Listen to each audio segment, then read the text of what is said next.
పూజ చేసి భోగి మంట వేసేసుకున్నాము. తర్వాత అయితే నేను ఇక్కడ భోగి మంట దగ్గర చలి కాచుకుందామని అయితే కూర్చున్నాను. అంతలోగే పుద్దు కూడా లేచి ఏడుస్తున్నాడు. వాడికి కూడా ఇక్కడికి తీసుకొని వచ్చి చూపిస్తున్నాను. వాడికైతే ఇక్కడ కూర్చోవడం చాలా బాగా అనిపించింది. వాడైతే ఇంటికి వెళ్దామన్నా వద్దని అంటున్నాడు.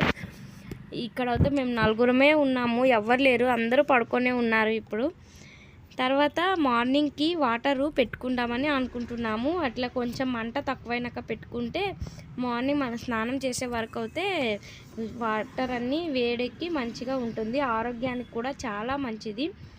చూసారా, నేను తీసుకొని వచ్చాను. అట్లా 2 డెక్సీల్లో అయితే అక్కడ వాటర్ పెట్టుకున్నాము. అందరం కూడా అదే నీళ్ళు స్నానం అయితే చేసుకున్నాము ఈరోజు. అక్కడ ఊర్లో అయితే అందరం ఒకే దగ్గర వేసుకుంటాం కదా, మేము అట్లనే చేసుకుంటాము. చూసారా, మీరు ఎట్లా చేసుకున్నారనేది కామెంట్ చేయండి. వీడియో నచ్చితే సబ్స్క్రైబ్ చేసుకోండి.